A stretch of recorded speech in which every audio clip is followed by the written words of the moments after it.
who is the PS for Labor, the Director General, National Planning Commission, Mr. Frederick Changaya, and also let me recognize the presence of the Paramount Chief, Chulu, who is here. Manjamwawa Mfumu Afigeli. The board chairperson and board of directors of the National Youth Council of Malawi, the development partners, leaders of the private sector, youth leaders, youth entrepreneurs, innovators and athletes, creatives, farmers and national builders, representatives of the public university students, the senior government officials from various ministries here present. Let me also recognize the presence of our Miss Malawi here, our beauty queen, Miss Tandy Chisi. Welcome. Members of the press, ladies and gentlemen. It is a great joy and profound gratitude for me to stand before you today at the Bingu International Convention Center, BICC, to engage with you, the youth, on the 2026-2027 national budget. Malawi Youth Chwe! Malawi Youth Chwe! My youth, Madam God. Malawi Youth Chwe! Let me thank the National Youth Council Board Chair, Board of Directors, and the Chief Executive Officer for ensuring that we create a platform to engage on the youth budget. Let me tell you that when I got a call, that is what was from you, Rex, when he told me that we need to have engagement, my answer was immediate yes, because I knew the importance of this meeting. And immediately I engaged my team to prepare for this session, and not only for this session, and see what they can do in the budget to accommodate the youth. I said I would like to thank you all for sincerely coming to attend this important and historic engagement. I'm glad to hear that we have the youth in the south, as far as in Sanja and Chikwawa. We also have the youth coming from Chitipa, as far as Chitipa, and all parts of Malawi. I'm quite delighted.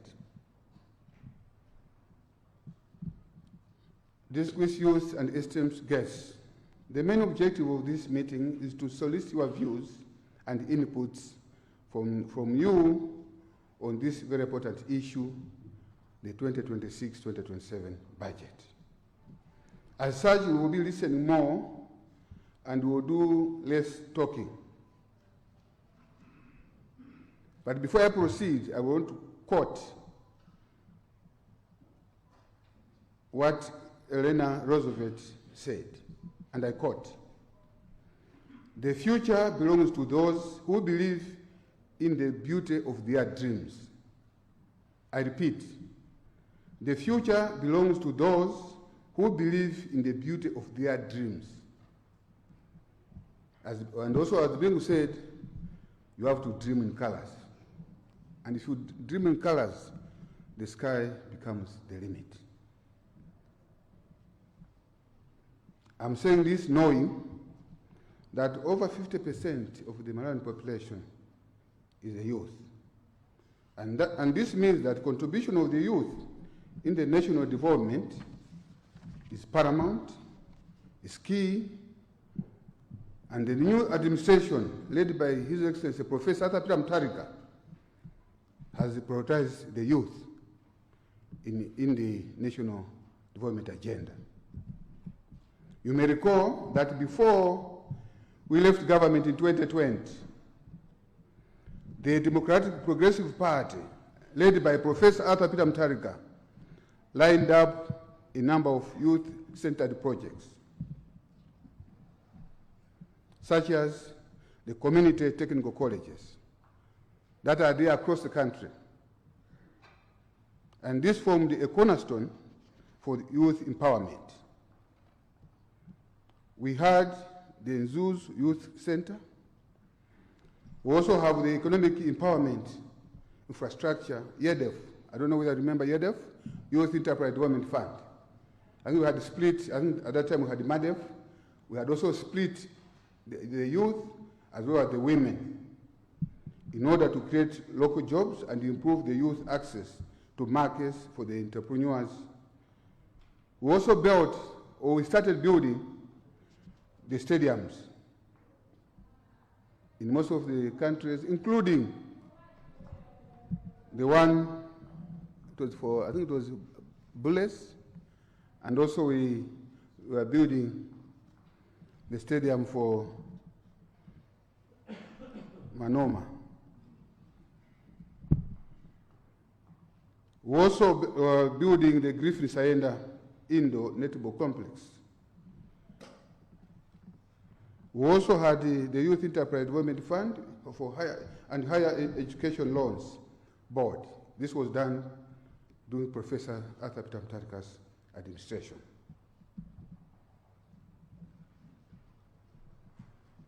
These are just a few, but there are so many programs which we'll be discussing in this forum. Distinguished youth, ladies and gentlemen, while government traditionally conducts pre-budget consultation through regional stakeholder meetings across all the 3 regions, today's platform is deliberately dedicated to listening directly to you, our stakeholder. Actually, Salome has put me in a corner. I remember in his statement he said, I hope you are not going to validate the view that these consultations are just a mere talk and they are never implemented. I want to assure you that we'll do whatever we can do, despite the many challenges that we have, which you are all aware, to ensure that the youth have also a role to play in the development of this nation.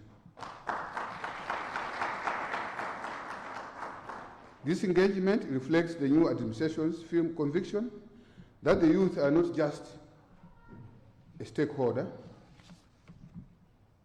but a critical driver of the economic growth and a defining force in the Malawi's future. Our meeting this morning is also a firm commitment that His Excellency Professor Arthur Peter Mutharika is ready to revive and capacitate the youth-centered projects through the Ministries of Youth, Sports and Culture, Ministry of Labor, and the Ministry of Finance, Economic Planning and Development. Your voices today will therefore shape national development priorities, fiscal choices, and also management strategies, and our selection of sustainable public investments. The youth, or this youth pre-budget consultation, reflects government's administration recognition that inclusive economic growth is impossible without empowering the young people. This is anchored in the Malawi 2063 and the 2023 National Youth Policy. Today's engagement underscores the administration's commitment under the leadership of Professor Arthur Mutharika to equip the youth with skills, capital, and opportunities. Distinguished ladies and gentlemen, as youth, you are driving innovation, as I've seen. You're also driving entrepreneurship and change. The new administration recognizes your potential and wants you to support your endeavors in this particular area. On job creation, the question that we need to answer in this forum, how can we boost employment opportunities for the youth? This is the question we should answer, not us. That's why here we have come here to listen. Well, there are so many opportunities. I do recall that my team, I think ST and others, the director of Data and Aid, we went and visited Qatar, Kuwait, United Arab Emirates, and also Saudi, where the opportunities for investment, there's the opportunity for employment, and also there's employment for what they call joint ventures. They are ready to do investment in Malawi. On education, we need to ask ourselves, how can we enhance education and training to match the needs of the industry? Already, the government has introduced free primary and secondary education and reviving the community technical colleges. On entrepreneurship, we need to ask ourselves, how can we support youth entrepreneurs and their respective startups? On digital economy, we should also be asking ourselves, how can we leverage technology to drive growth and opportunities for the youth? Distinguished youth, esteemed guests, in addition, this commitment is further demonstrated through the allocation of the 100 million for youth economic activities, and also the 50 million per constituency. This is per constituency, 100 million for the youth economic activities, and also a 50 million for grassroots sports per constituency. As announced in the 2025-2026 media budget review, to enable meaningful youth participation in socio-economic development. This youth pre-budget consultation exists because government recognizes a fundamental truth. No nation becomes wealth by excluding the youth, the young people, from economic opportunities. Prosperity or prosperous countries deliberately transform their youth into producers, innovators, entrepreneurs, and taxpayers. As my colleagues have said, young people constitute 50%, over 50% of Malawi's population.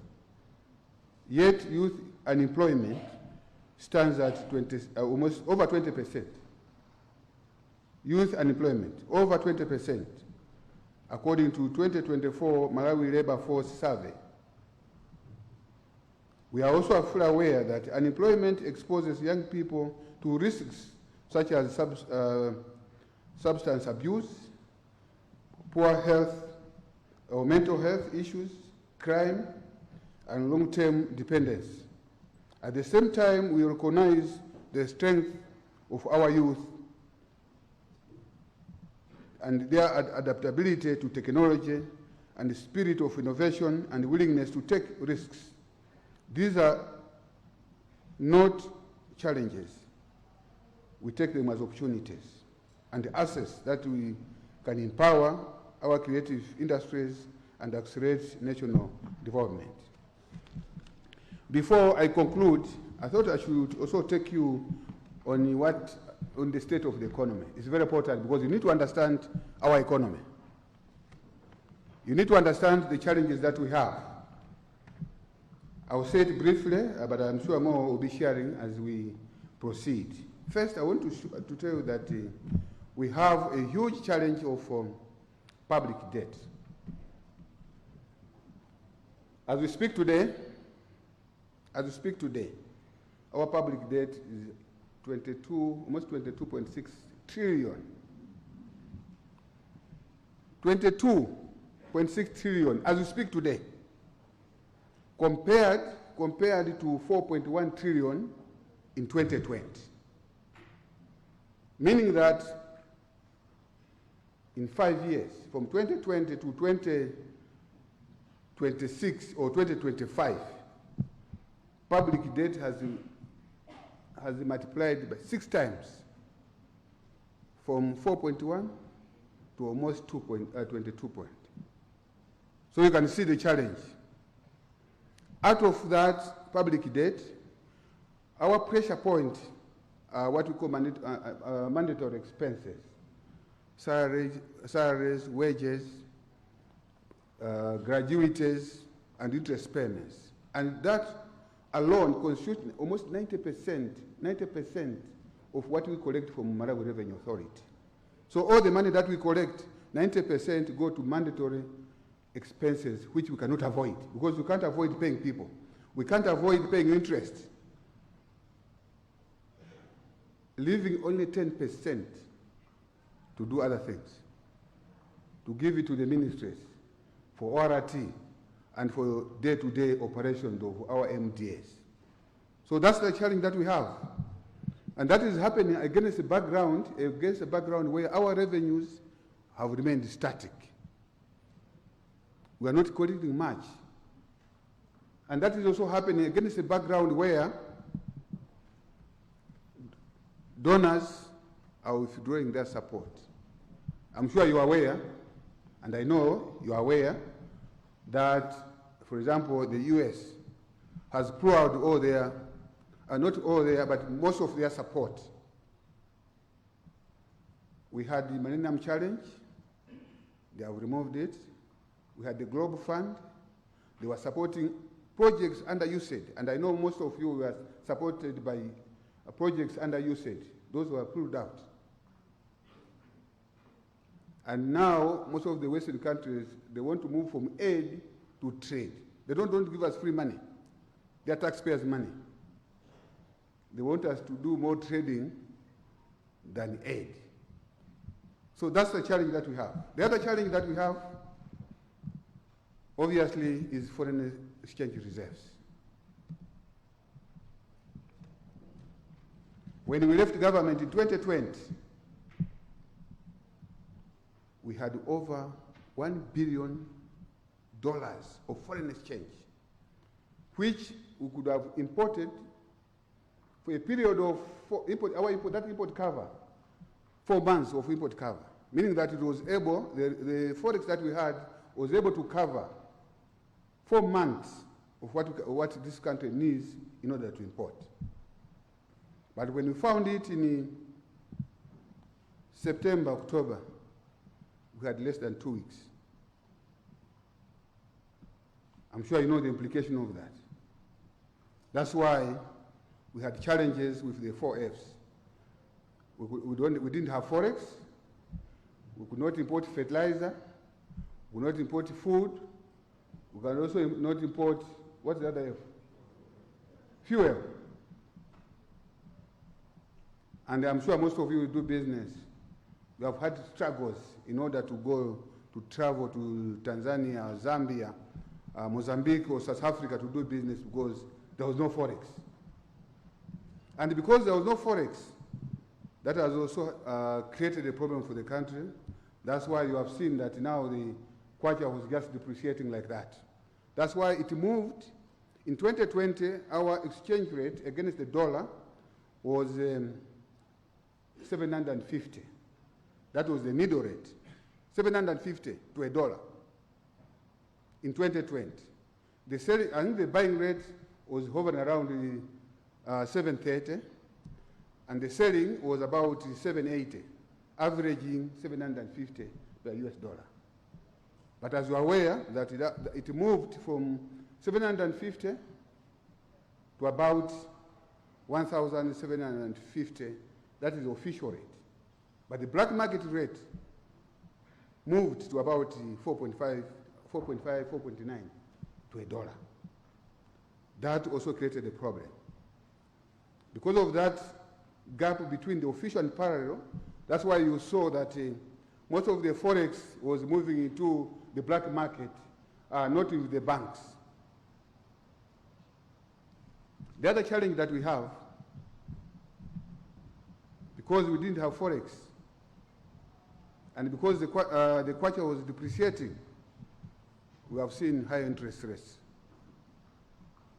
We have seen high inflation, because most of our inflation is driven by a number of factors, including exchange rate. As we left government, our interest rates were around 8.5. You can go and check. No, I think the interest rates were, policy rate was about 12.5, I think the governor. It was 12.5 in 2020.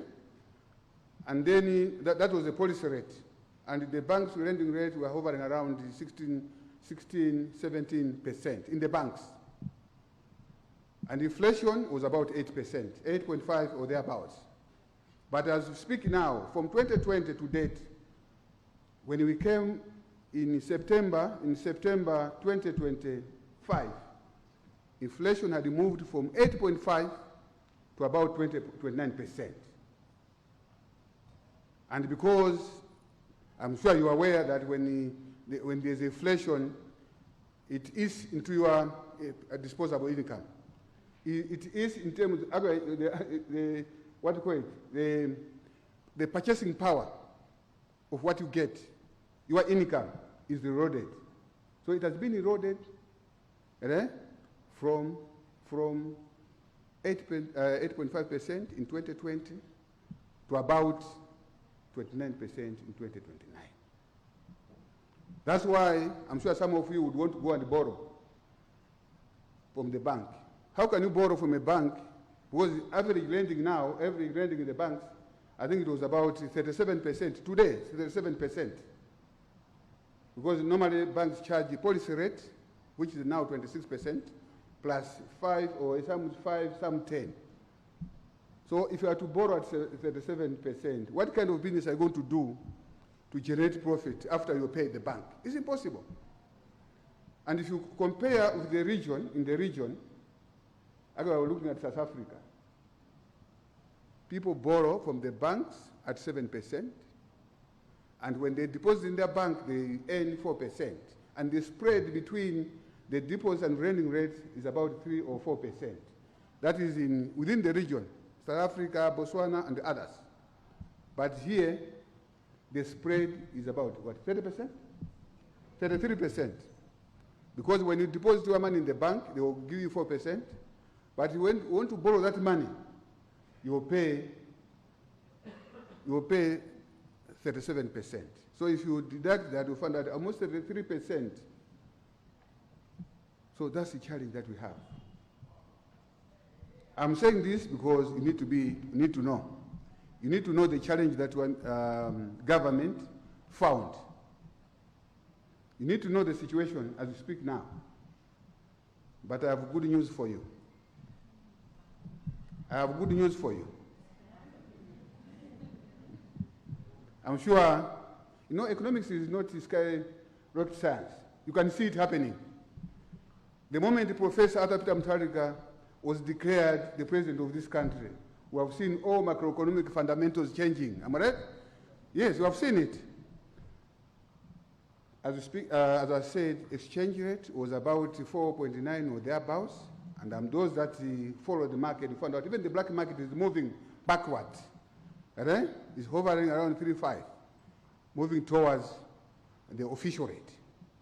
And those that are doing trade, going to Zambia, going to, I think, Malawi kwacha, Zambian kwacha.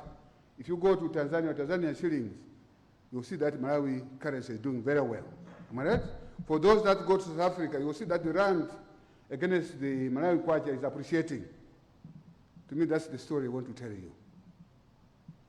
And most of the commodities, the prices are coming down. Maize, for example. I'm sure you know what the price was a year ago. 100,000. Just yesterday, the price of maize, a 50 kg bag of maize, almost 35,000. Some people are saying, how can that be happen? It will happen. Not because it will determine the price. The forces of demand and supply will dictate itself. And because there's now too much maize in the market, because government has brought a lot of maize into Malawi, now the price is coming down. Cement, everything is coming down. I'm also pleased to say, I want to say, like what the Ngwas used to say, our reserves are somewhere, but I will not tell you. but they are improving. That's what I can say. I'm sure the governor also can confirm. You get it? So we are moving in the right direction. With regard to our public debt, we're also addressing the public debt decisively. It's not easy. We are discussing with our donors to restructure our debt. Restructure our debt is where maybe if the interests were high, we are cutting down on interest.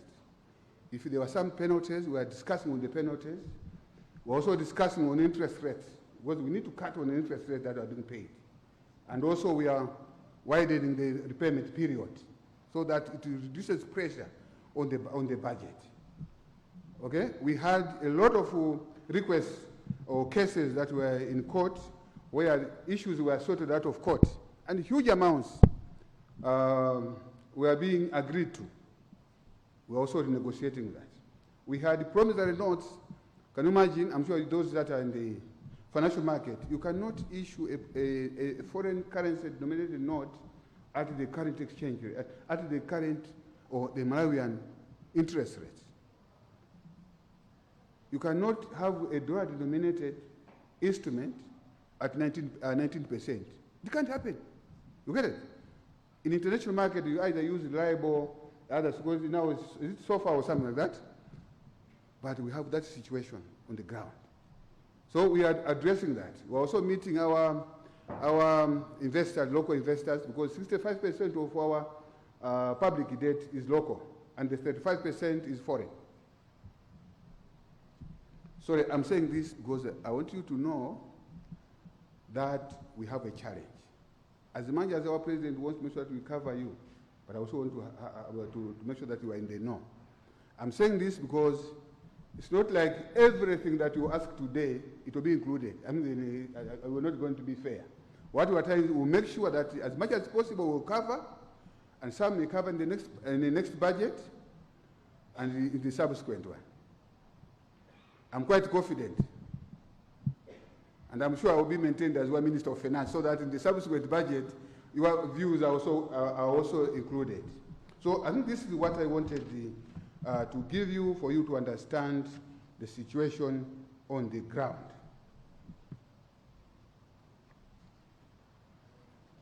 I want to leave you with these quotes.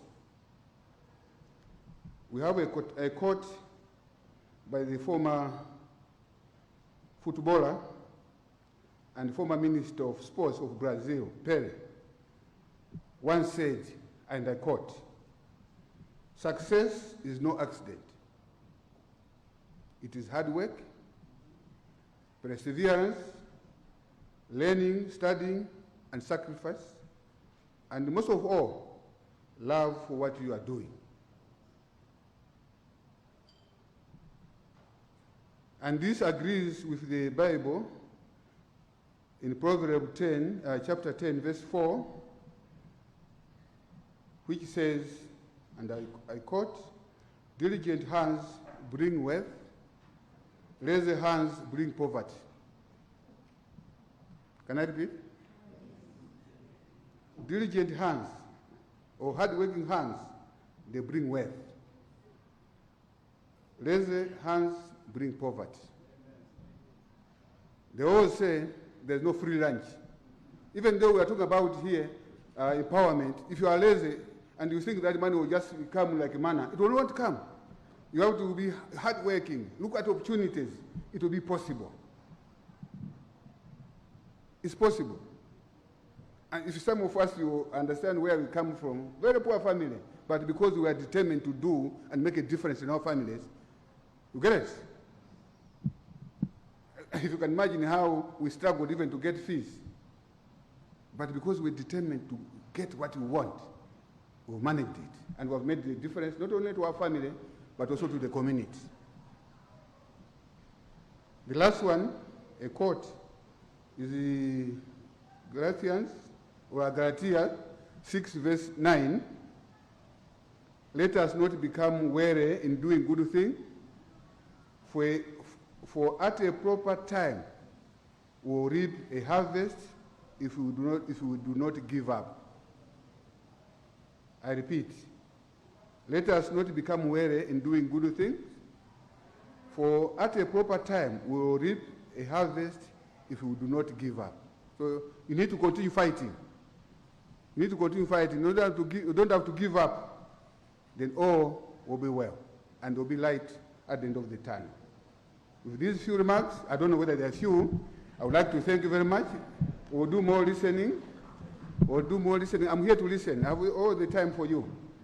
Because what I want is to understand what you want and to make sure that as government, the vision of Professor Arthur Peter Mutharika of empowering the youth or ensuring that our youth are productive should be achieved. Thank you very much.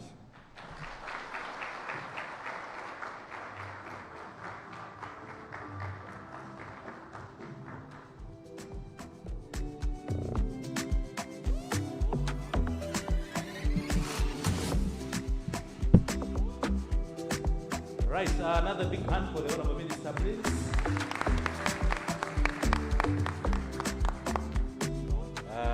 Malawi's administrative capital. Ameneyo anali anduna oona zachuma kupereka uthenga wawo umene anakonza pa mkumano umene womva maganizo achinyamata pa nkhani yokudza ndondomeko ya chuma cha boma ya 2026-2027 kuno ku BICC mu mzinda wa Lilongwe. Kwa amene akutitsatira kuchokera pano pa TV, tiyambe tayimika kaye kulutsa mawu kuchokera kuno kuti tabwezera anzathu kwacha atipatsire ma program osiyanasiyana. Koma mwambo udakapitirira ndipo ofuna kutitsatira tili pa Facebook MBC Digital ndi pamene tipitiriza kupatsirani tsatanetsatana mwambo umenewu mpaka pamene pathere pamene achinyamata amenewo aperekere maganizo awo okudza ndondomeko ya chuma cha boma. Ine mwayi mtumodzi ndibwezereni kwa anzathu kwacha ku Blantyre kuti apitiriza kutipatsira zambiri, koma pa Facebook MBC Digital tidakali limodzi. I keep missing my program. I don't want to say that the Honorable Minister took my program. But I can't see my program here. As I said, it's a conversation. So we have come to the end of statements. There will be no other statement. But it will be a conversation, an interaction.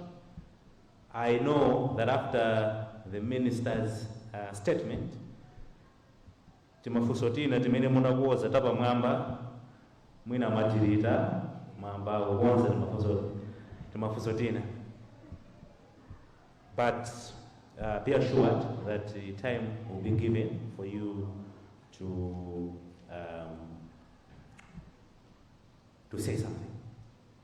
But before we get into the conversation, Honorable Minister, last year we had a similar engagement, and the government of Malawi responded to the recommendations of young people through establishment of a youth innovation fund. And we have made progress. It is being implemented by the National Youth Council of Malawi. We have made significant progress. We have supported young people, young innovators, entrepreneurs, business persons, and some of the initiatives that you saw at the park are being supported by this Youth Innovation Fund.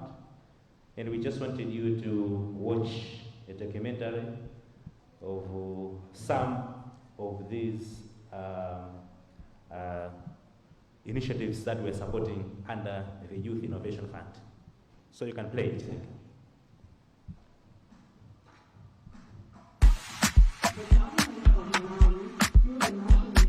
The government of Malawi, through the National Youth Council of Malawi and the Ministry of Youth, Sports and Culture, is implementing the Youth Innovation Fund, a flagship national initiative designed to unlock the innovation potential of the youth in Malawi.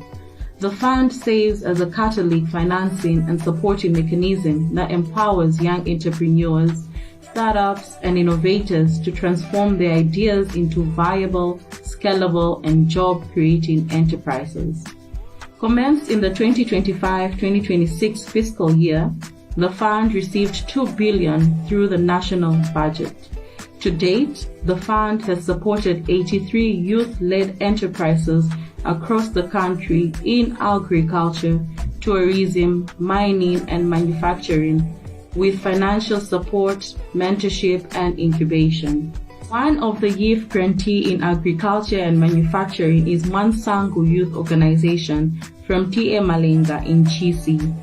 With support from the youth, Mwansangu has taken a bold step forward in strengthening its maize flour production business. Ndikuthokoza kwakukulu boma kudzera mu National Youth Council of Malawi pa program ya Youth Innovation Fund yomwe yatipindulira kwakukulu ife Mwansangu Youth Organization yathandizira kukwaniritsa masomphenya amene tidali nawo akupanga process mbewu zimene ife timalima monga chimanga komanso soya. Choncho ndalama imeneyi idatithandizira kugula chigayo chogaya chomwe chikuthandiza kuti tizigulitsa ufa kudera lino.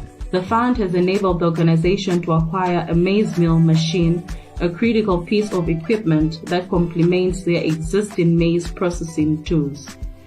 Pamwamba pakuti tikupanga add value, tikupeza so ndalama zochuluka zimene zikutithandizira ma project ena ngati kugulu monga kulipirira examination fee, school fees kuwana a school, komanso tidakwanitsa kutumiza achinyamata ku skulu ya zocherera.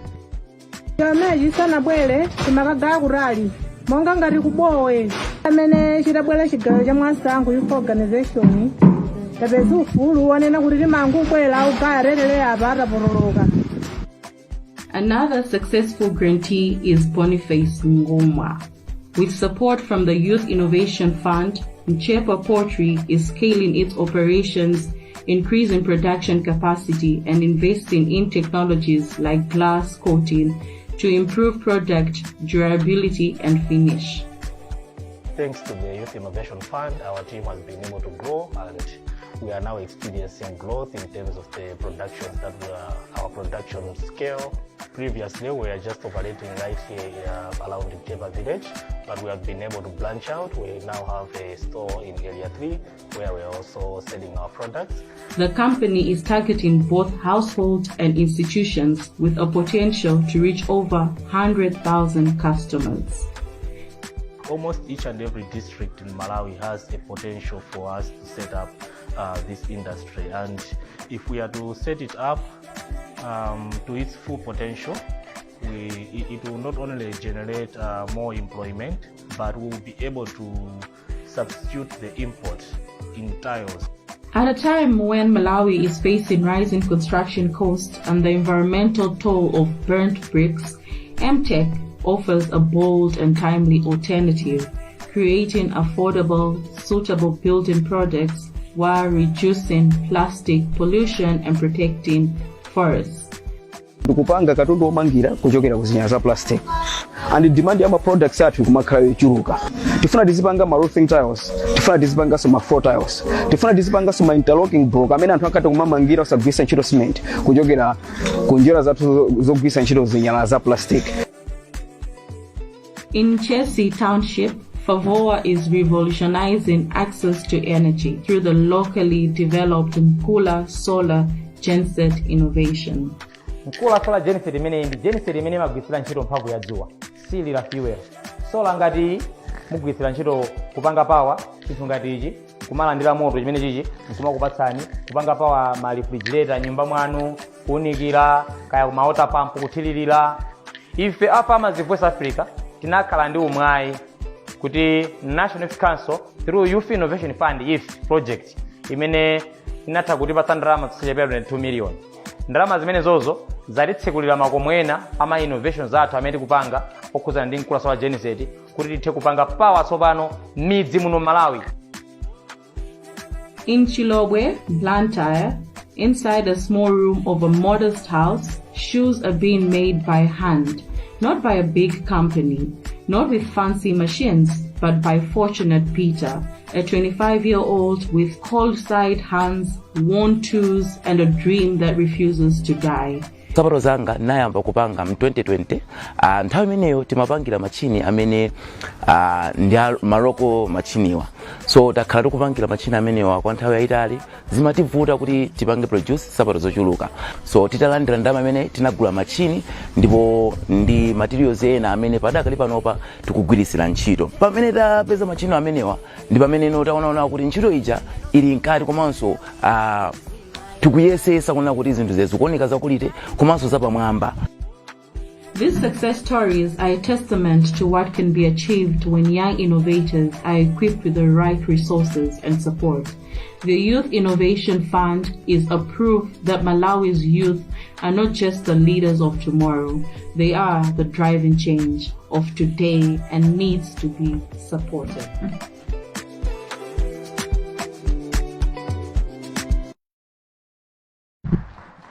Thank you so much. Honorable Minister, last year the youth requested a special fund, not NIF, not a loan, but something that can be used to scale up their innovations.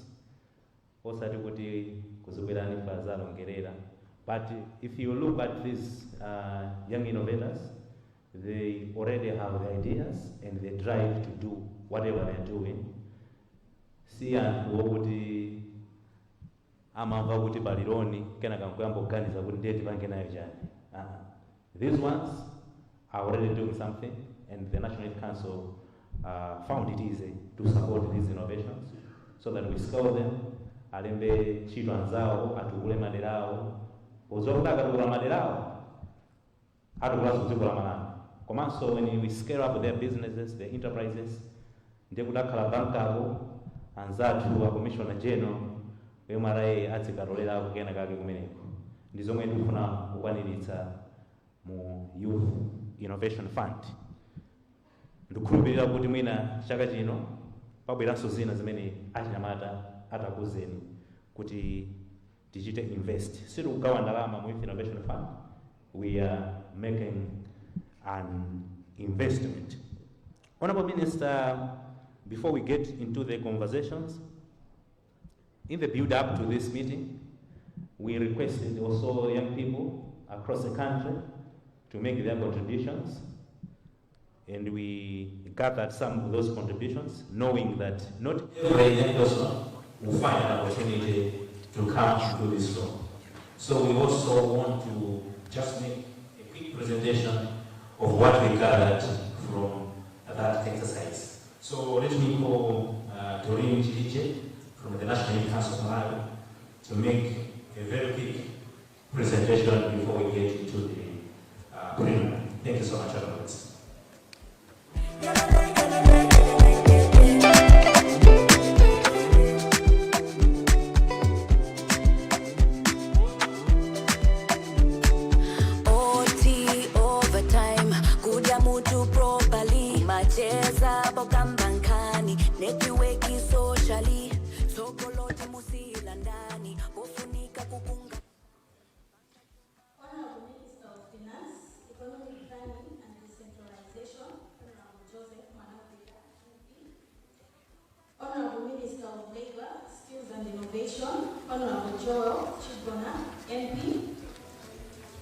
And all distinguished guests, allow me to write on existing protocols. Good morning.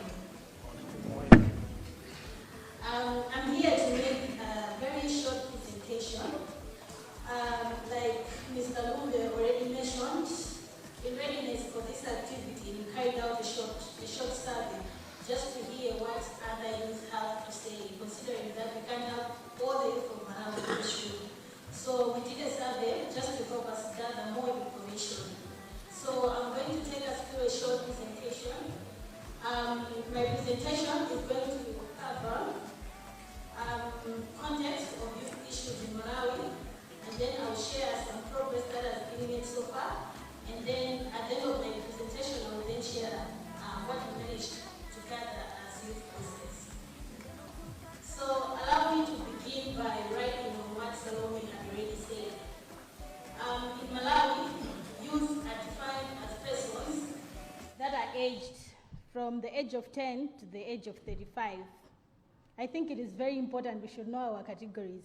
Because for some of us, we are no longer youth, we graduated. But if we are within this bracket, then we should know that we are still youth, and the National Youth Policy, as well as the Malawi 2063, it considers youth as the cornerstone of national development. So, as we can see, youth play a major role. For Malawi to achieve its development, then youth are supposed to also play a role. So in this presentation, like I've already said, I am going to share a little literature of a few research that we did that built up the cases of the things that youth were asking at the end of the presentation. So just to show a little context, I will begin by echoing what has already been said. Youth of Malawi constitute more than 50% of the population of Malawi. Therefore, this shows that youth are a great asset for economic transformation. And also, data also shows that in urban areas, we have about 55.2%, which is youth. This shows that youth are moving to urban areas because of the pressure on securing jobs. Apart from that, we also have unemployment and underemployment, which is also a huge barrier that youth are facing. Data shows that unemployment rate is falling around 27.5%. It could be more because I'm using reference from 2024. At the same time, data also shows that 85% of the youth that are employed, they are working in low quality jobs, and mainly these are informal jobs.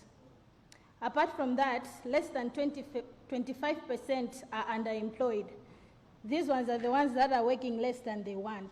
So this could be piece jobs, whereby maybe they're just working 2 hours a day, but the youth wish they could work for the whole day. And then apart from that, there are also barriers to productive work enterprise. There is limited access to profitable markets. This is also a huge issue when it comes to issues of youth development. There is low participation of youth in high growth sectors.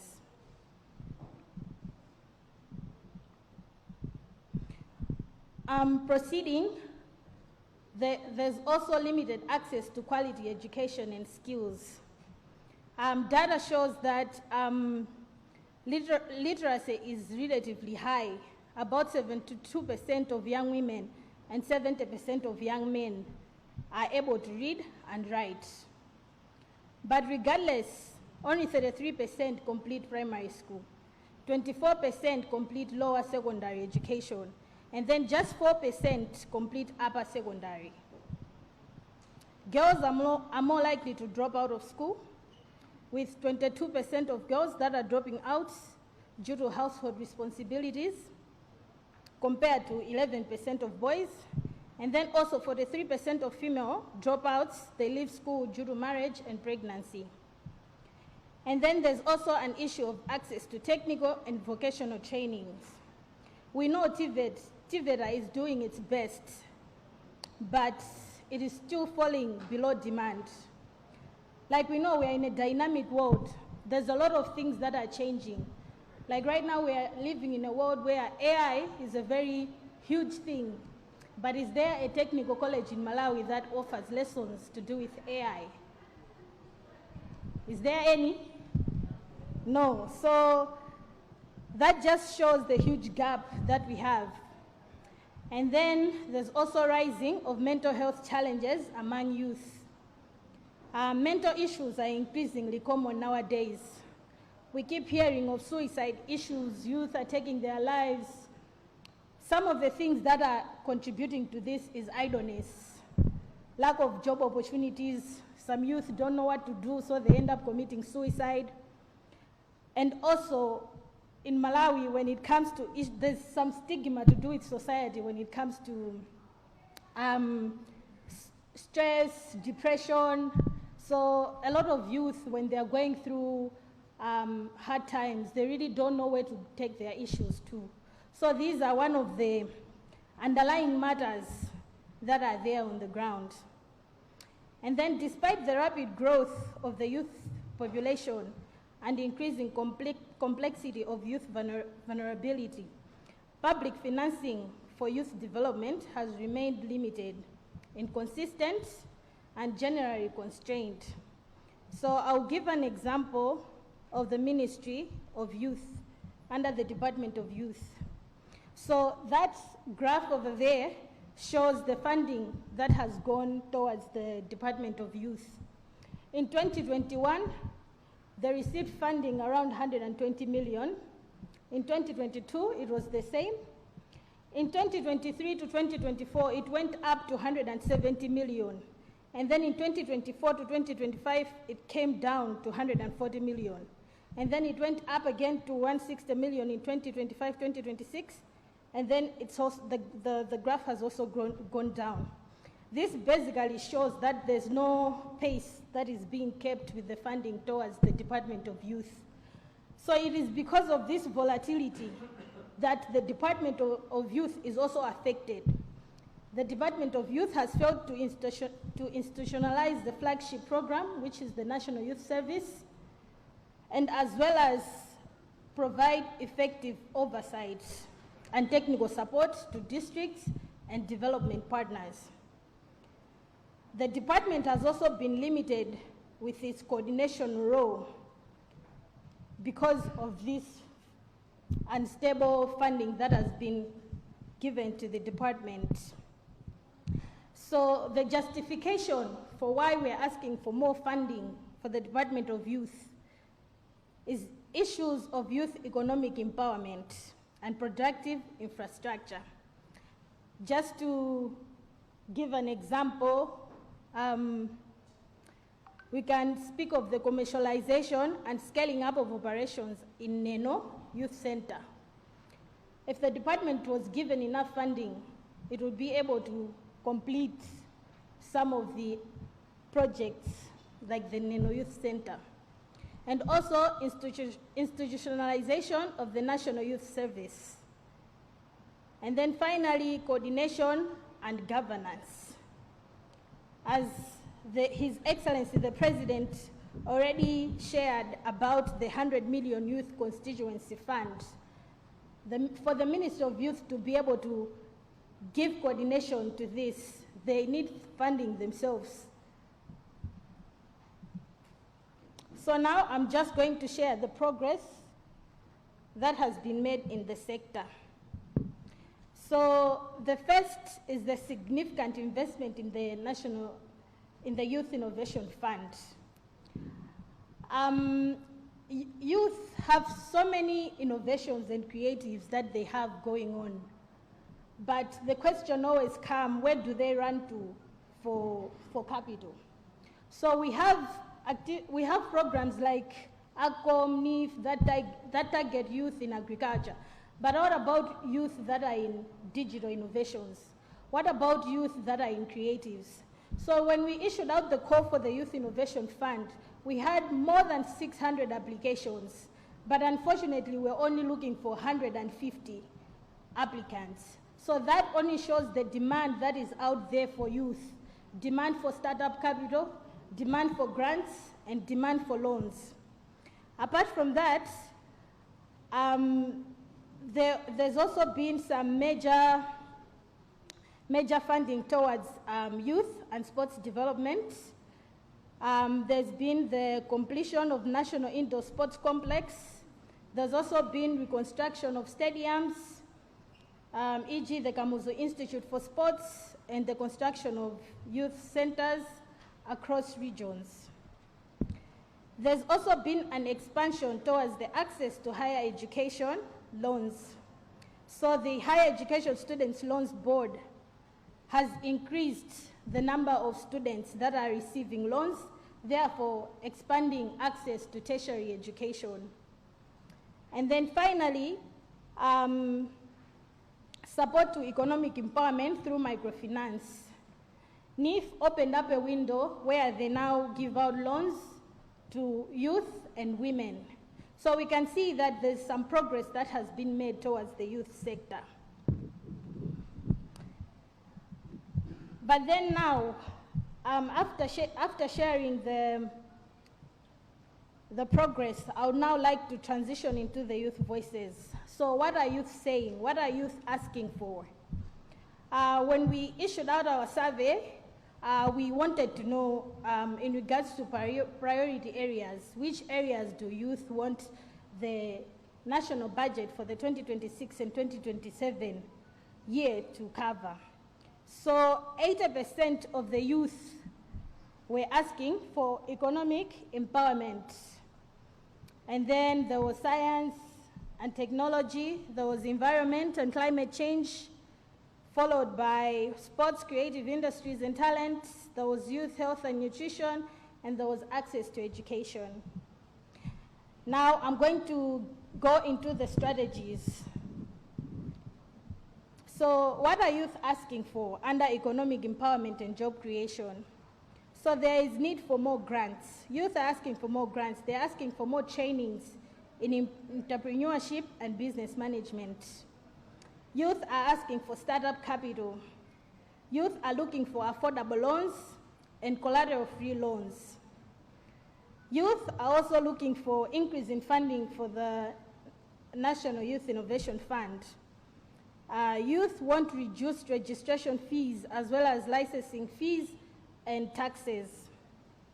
Under skills development and vocational trainings, youth are looking for on-market relevant skills. Youth are asking for linkages, for mentorship, and for the designing of short-term courses that are driven by market demand. Under youth in agriculture and agribusiness, youth are looking for subsidized farm inputs. Youth are looking for market access. They are looking for youth-specific funding within mega farms. Youth are also looking for grants and training.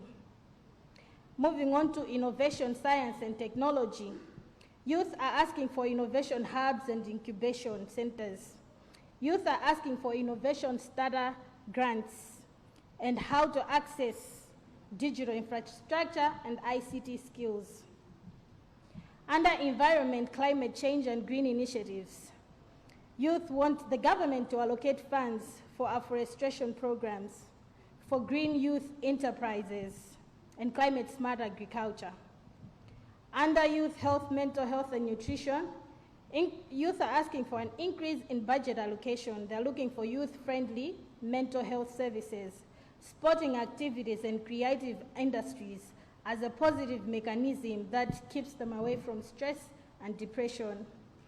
Under sports, creative industries, and culture, youth are asking for the introduction of levies on music shows and sports events. They're asking for cultural tourism and preservation of cultural heritage to create income opportunities for young people. Youth are also asking the strengthening of copyright protection to safeguard youth creators' rights. Under education, learning, and infrastructure, youth are asking for more schools and improved learning environments. They're asking for the provision of laboratories and ICT facilities. They're asking for the strengthening of supporting skills development. Under investment of climate resilience, there's an issue about carbon credit markets. I don't know if all of us have heard of carbon credit markets. I think it will be a takeaway assignment for the ones that don't know. For the ones that know, youth are saying that there's a lot of investment that can go into carbon credit markets. And then they're also proposing climate-smart agriculture, bamboo plantations, renewable energy, and waste management industries. Under governance system priority, the Minister of Finance should ensure the local government mainstream youth economic boosts. Youth want to be included in the CDF, in the LGR, and in the DD funds. Youth want to make sure that they are represented in all the local authorities. And then the last one is investment in youth-focused mining programs. Youth want to be involved in mining. They want affordable licensing, safety training, access to finance, so that they can participate in the sector. So as we're doing the analysis for the survey, there were certain words that were mentioned more than 10 times. So for example, economic empowerment, it was mentioned 95 times in the survey.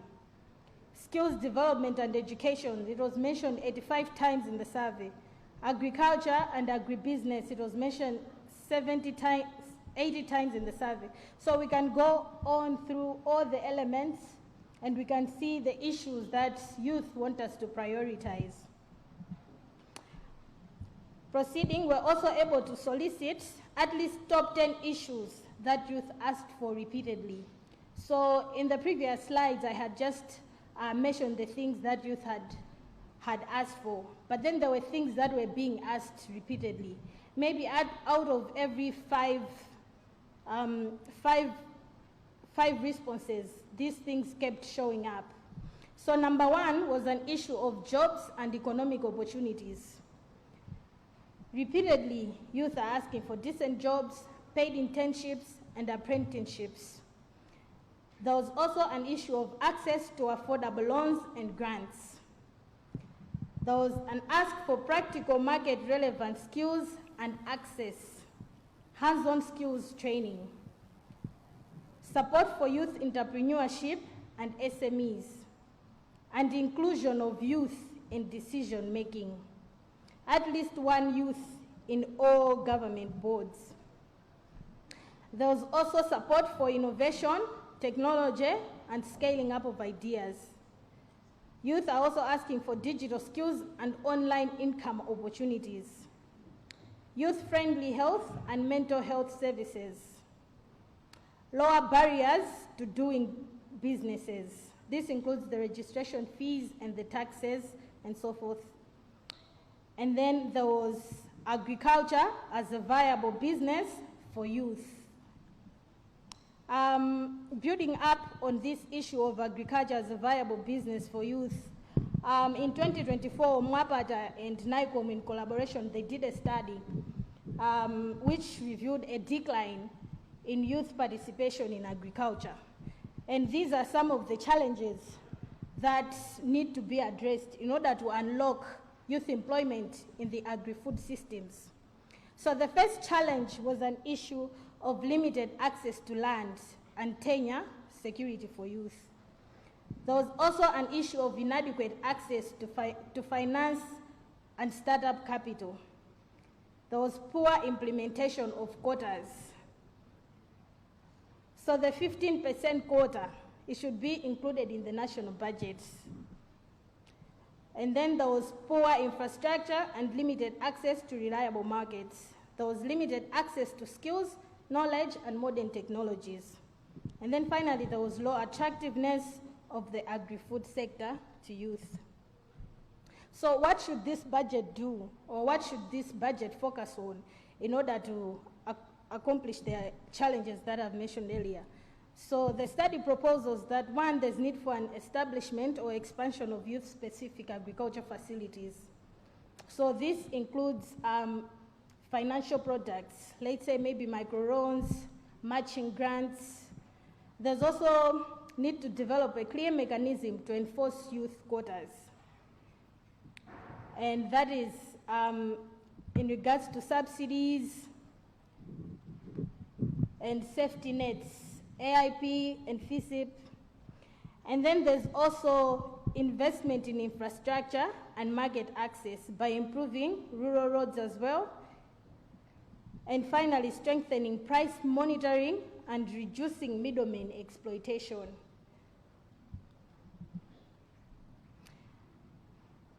There's also expansion of technical and vocational training in agriculture, investment in digital tools, precision agriculture, and innovative farming systems, e.g. hydroponics, drones. Our friends Micromake there, I hope we are hearing this. And then there's also improved youth access to land by allowing youth to access idle public land through government initiatives such as the mega farms.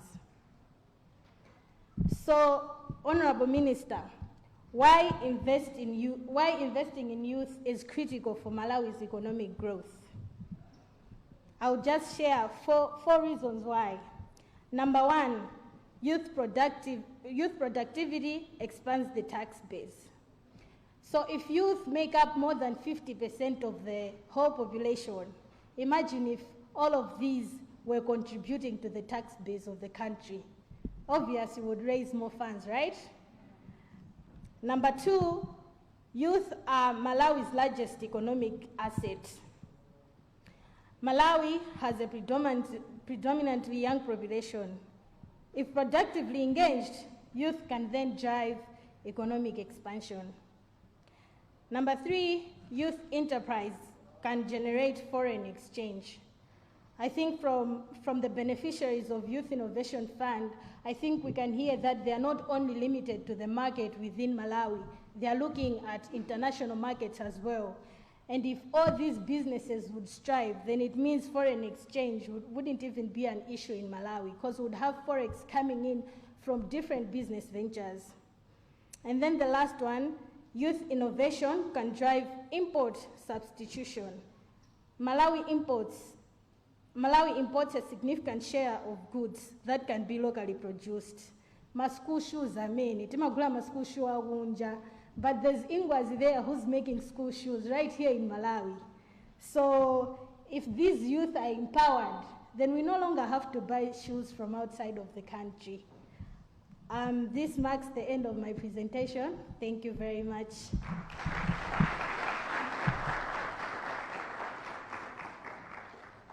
Another big hand for Doreen. All right, I think now we can start our conversation.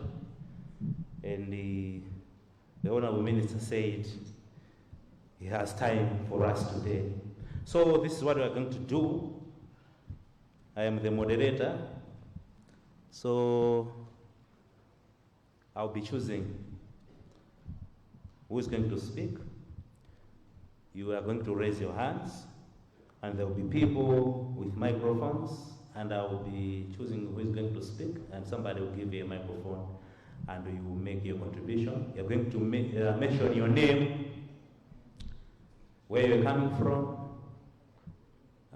If you work somewhere, you mention where you work. If you belong to an organization, you say that organization. And then you're going to make your contribution. Your contribution can be, you can tell us the challenges that you're meeting as a young person or as young people, issues, problems, but we are not stopping there. Tell us also what you think are the solutions, because that's what the minister wants to hear, and also provide actionable recommendations. So, Honorable Minister, with your indulgence, allow me to start hearing from the young people, and you may be taking notes so that at the end of the day, you will provide responses.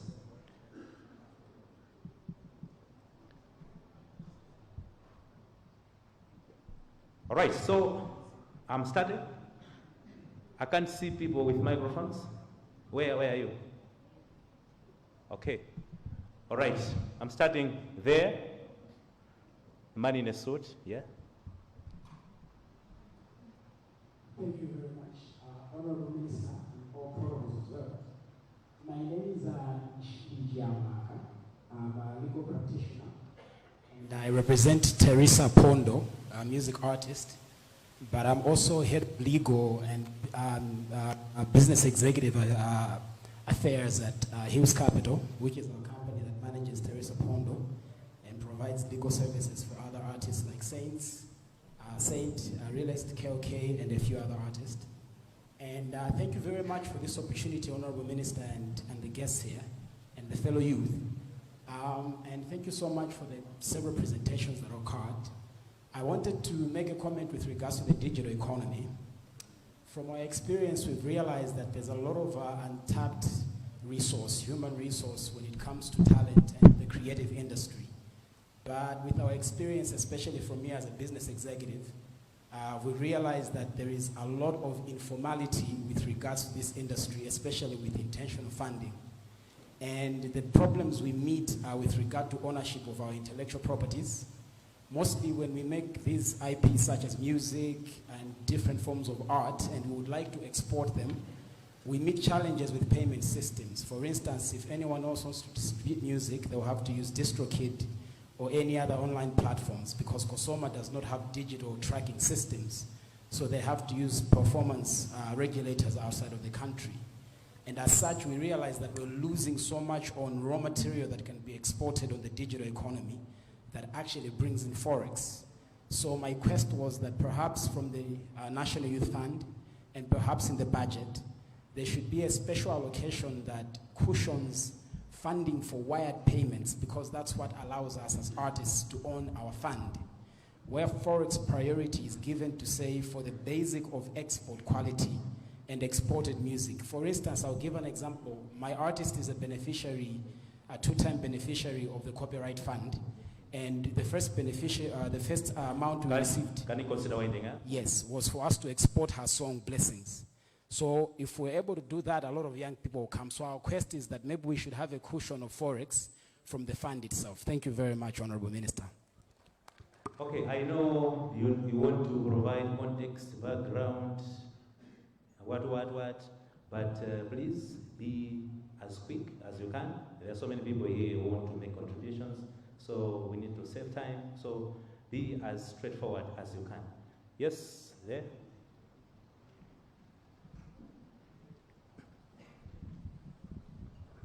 Thank you so much. My name is Mwandida Teo. I'm the head of programs for youth and society based in Mzuzu.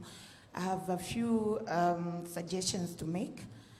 For the sake of the young people that are not in this room or speak in Chichewa, Choambirira, Honorable Minister, I think Dolina Kubanga presentation, tinaona nditu mene ma projections that wakuendera ku department ya Achinyamata. Pempho lathu ndilonena kuti mukamapanga budget iyo tiganizire na Achinyamata. Pakali pano tikatengera ma district youth officers amalandira projection ya 10 to 11 million pachaka. Chomwe chikutanthauza kuti pamwezi amatha kulandira less than a million. The question is, less than a million office ya DYO ingachite chani kuti ithandize Achinyamata? Komanso pamene tikuganizira office ya ma DYO amene watiganizireso ku National Youth Council, meeting iyi kuti ichitike pa Luandrama zambiri kwambiri. Ndizomwe zikutanthauza kuti Achinyamata tikufunisisa ma platforms ngati awawa, koma angathe kutheka itakhala kuti budget yathu ndiyokwanira ndithu. Chinanso chomwe ndikufuna ndionjezere ndi nkhani yokhuzana ndi ngongole za Achinyamata ku NIF. Tiganizireni kuti ngongole zimenezi zichulukirebe komanso zipange benefit Achinyamata amene akuyenera kupanga benefit malonzi amenewa. Nthawi zambiri Achinyamata omwe amakhala ndi kuthekera kotenga ngongole zimenezi ndi Achinyamata omwe ali attached ku zipani. Tikufuna Wachinyamata wina aliyense kasakhale wa DPP koma ali Wachinyamata apange benefit ku ngongole zimenezi. Komanso china chomwe ndimafuna ndinene ndanena ndikuchokera ku Mzuzu. Tili ndi project ya Mzuzu Youth Center. Inapangidwa launch 2008. Panopo mwana yemwe anabadwa 2008 kufikira pano wakwanisa 18 years. Yomwe tikukamba kuti Wachinyamata 18 years ndio kuti ndi Wachinyamata. Akuluakulu tiyeni tizikhala serious pa zinthu ngati zimenezi. Chinthu chonena kuti chingapange benefit Wachinyamata 18 years along the line tikukambabe kunena kuti muwonjezere budget. A minister mokupemphani tiganizire na Achinyamata ku Mzuzu. Mzuzu Youth Center tikufuna imangidwe komanso ipange benefit Achinyamata. 18 years ndi nthawi yayitali kwambiri. Ndikupanga wind up pamenepo ndingonjezerapo chomaliza nchonena kuti tiyeni tipangeso increase budget tikatengera za youth friendly health services. Achinyamata tikumana ndi mavuto ambiri, koma tikapita muzipatala sitikukumana ndi achichepere kapena kunena kuti budget yokwanira yonena kuti ungathe ukakhala pasi ndi ukafotokoza mavuto ako. Dolina ananena zokhuzana ni mental health. Achinyamata ambiri akufa. Achinyamata ambiri akupanga commit suicide chifukwa chonena kuti ngati boma sitikupanga pay attention. ndiye minister mutiganizire kwambiri kunena kuti tikhale ndi kuthekera kwa ndalama zonena kuti zingathopanga train ma-councillors komanso ifeyo ngati achinyamata tikhale ndi kuthekera kunena kuti tisapezeke mu njira ina iliyonse kuti tikuganiza zopanga commit suicide pamene boma lathu likutiganizira zimenezo, so muwonjezere ndithu budget. There's a guy in a white shirt, the necktie. My name is Lorena Ponya, and I'm the Vice Chairperson for National Youth Network. Honorable Minister, as a nation, we can't continue youth migration for work to other countries like Dubai, Israel, Egypt, yet we are saying Malawi 2063 is youth-centric. Ndikuona ngati pamenepo angati dziko sitingamakhala kuti tikuchita bwino. So, Honorable Minister, I think this is the high time we need to attract more investors in our country. I mean, they can create more jobs for youth rather than kuti tizoona kuti ainyamata ambiri akutuluka mdziko nkumaka kugwira ntchito kwina. Of course, there are pros and cons for that. Komabe kuti tikaonetsetsa tikapanga compare ubwino ndi kuipa kwa zimene zizi kuoneka kuti kuipa kwake nkochuluka kwambiri. So we want young people to be working in our country kuti dziko lathu lino economy yathu ndithu ikapite bwino. So Honorable Minister, one point please, point please. Komanso Honorable Minister, mafuna unazo de muike ma favorable conditions for young people who are venturing into small and medium enterprises, especially my favorable condition in terms of my tax incentives. Tufuna kuti bwana zimene zizitizione kuti anyamata azitha ndithu kupanga ma businesses opanda zopinja zambiri. Zikomo kwambiri. All right. My sister there in Nigeria.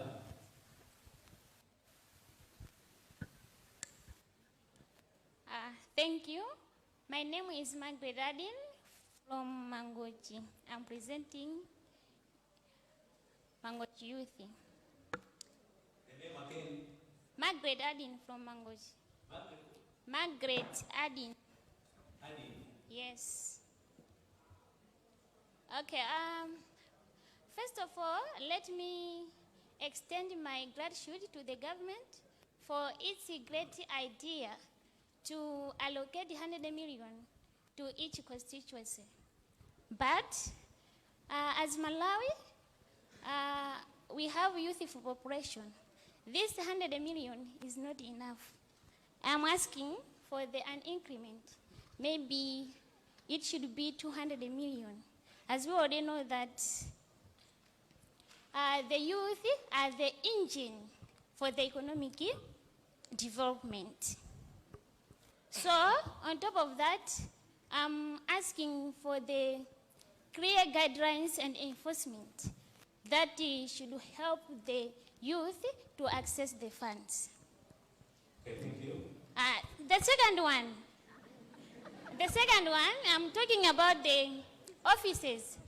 I'm asking for the good infrastructures. I can give the example of Mangochi District Office. It's not in good condition. Sometimes I ask myself, kodi maofisa amenewa anamangidwa nthawi yatsamunda asali bwino iyayi. Nthawi zina zake zoti timakanika kupitako malingana ndi mmene maofisa akutani akuonekera. So we are asking for the maintenance or construction of new offices. All right, thank you. Thank you. Thank you so much, my sister there.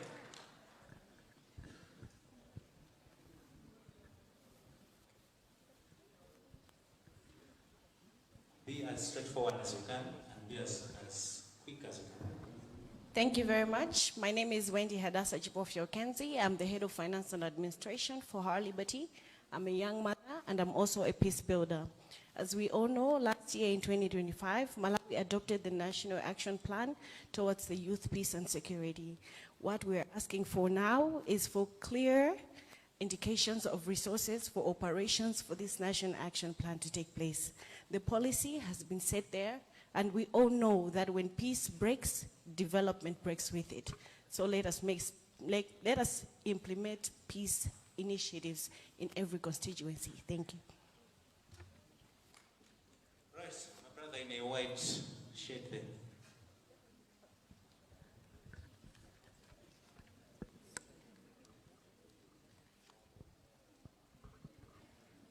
Okay, I'm Togozan Fixon from Kotagota. First of all, I believe kuti ndi funding ochuluka aboma amene amapita pa district a youth. So I want you, the minister, I know there was issue ya CDF pompano. Can you please include in the guidelines komanso ma funding ena kuti za youth zipangidwa manage ndi office ya youth, because I feel like we are still crying for funding because there are a lot of offices managing youth funds in different ways, while if we have a centralized office to manage the funds for the youth, there will be proper allocation for the youth, so that mkamapanga increase allocation ya youth economic empowerment, it should be meaningful. We should go into manufacturing, not the current one where we are investing in primary production. Secondly, I want to emphasize on issues on education investment. Pakufunika more funding to invest in education so that we should have quality education. Our classrooms are not good, but we are missing an investment there. And on top of that, issue at teaching and learning materials in our schools, we still have other schools. There's a need, could adzilandira those funds in time so that they plan and have the resources to train our youths. Thank you. My sister, Tangis Ismail.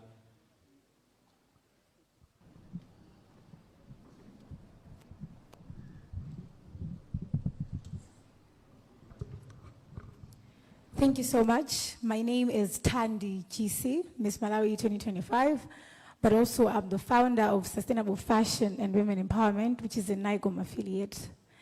And this initiative uses fashion as a tool for social but also economic transformation in my community. And with that background from the creative industry, which I believe has immense potential to national development, I would like to request your honorable intentional support to the creative industries. Growing up, I was always told that the creative industry is luxurious or is used for entertainment, but you can see that it can be used as a tool for change.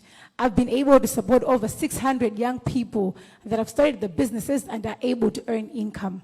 Imagine what we can do if we can have hundreds or thousands of young people like myself. Thank you so much. Thank you. I think at the back in the checks shirt.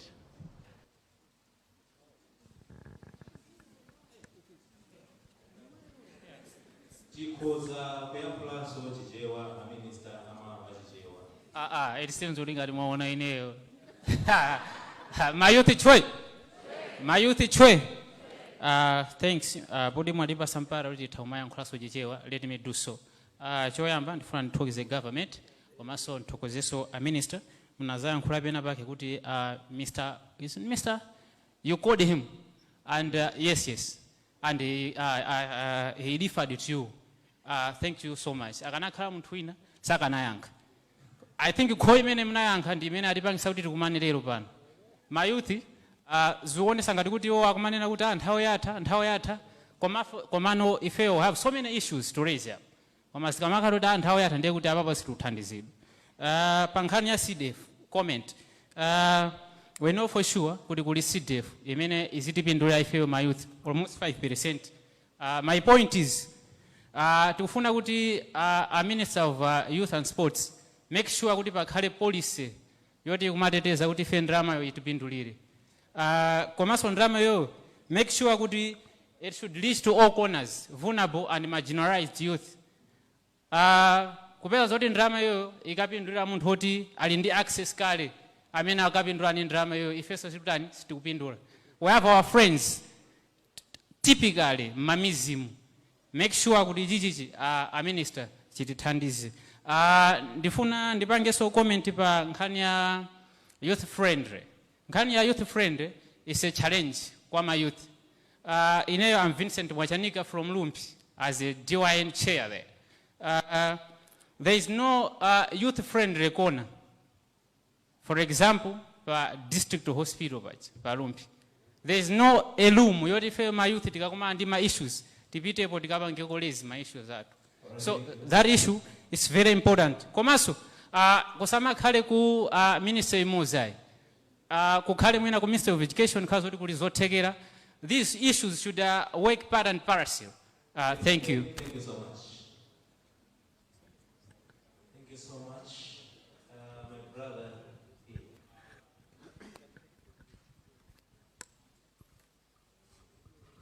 I'm Nathan Blasio from the network under Makoda. Under Makoda? What is Makoda? Yes, Makoda, yes. What is Makoda? Makoda, Malawi handicapped for disability. Okay, all right. Yes, I need for an increase funding special for department that looks at disability disadvantaged people.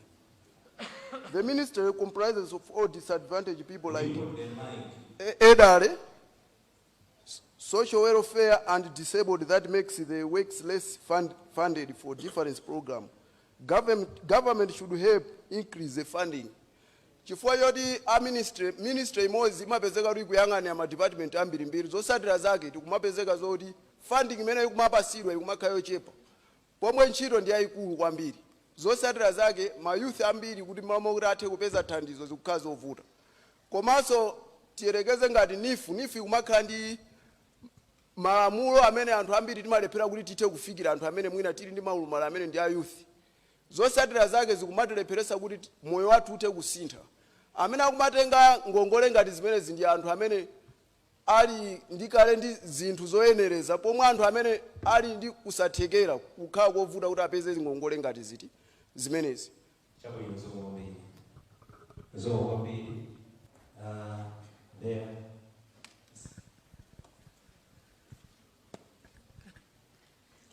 Zikomo kwambiri anduna komanso olemekezeka onse. Ine ndi wachinyamata amene napanga graduate luminous koma ndikuyimirira National AIDS Commission, ndine Chief Executive Officer, dzina langa ndi Dr. Beatrice Matanje. Ndifuna ndingopereka comment kapena ndemanga malinga ndi ma voices ama youth pa nkhani ya youth health ndi mental health. Ndimafuna ndipemphe kuti pamene ndalama zingaonjezeredwe chifukwa achinyamata alankhula kale kuma district youth offices ndithu tisaiwale kupereka ndalama zokuti ma youth club aja azikatha kupanga integrated health interventions ngati otsogolera HIV. Nkhawa yathu panopo ndikuti ma club amene amathandizira achinyamata kuti zikhala ndizochita zina kupatula zimene zimayika pa chiopsezo cha HIV amene Maturity Dreams anasiya chifukwa chokuti ndalama za ku America zinasiya kupereka thandizo la maklabu amenewa. Ndipempho langa ndirakuti integration pa ndalama zonse zimene zingaonjezeredwe m'malo osiyanasiyana tipangemo integrate HIV and integrated health interventions. Tikapita ndi chinthu chimodzi ndiyo tipeze kuti china chikupanga safa ambiri akamba za youth friendly health services ndiyo apa patitagwiritsa HIV, mental health, SRHR, family planning zonse zimene zimakhudza achinyamata ndiyo achinyamata athandizika. Ngakhala amene akulandira ndalama za ku Youth Innovation Fund tikupanga sapato tikambirane za HIV, tikambirane za family planning, tikambirane zina ndi zina. Zikomo kwambiri.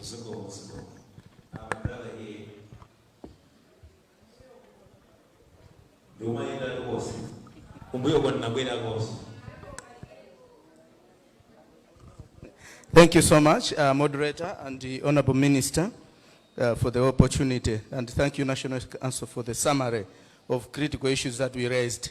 What I will submit on only 3 quick inputs to expound on certain things that have already been alluded to.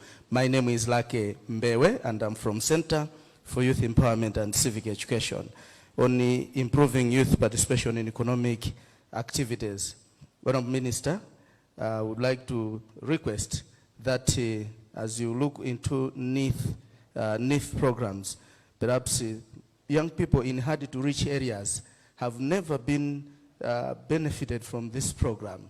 May you consider expanding mobile outreach clinics to allow even akumakanjira azipeza nawo ngongole imeneyi kumpoto kunzarangwe kandi kuti kumene ena sakuganizira muwafikire kuti athe kukhala ndi mwayi oterewu.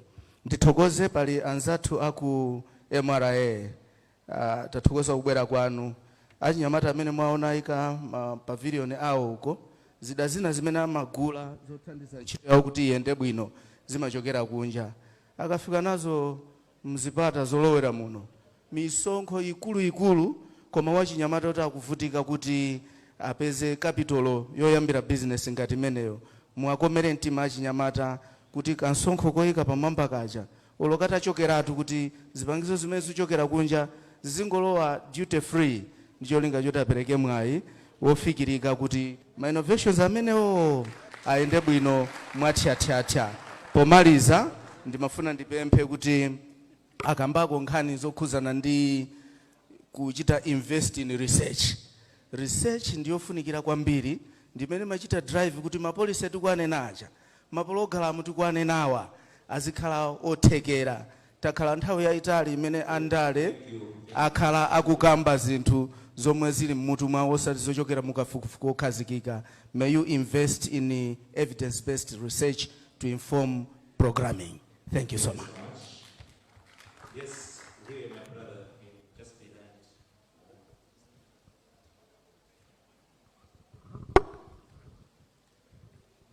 Good morning, everyone.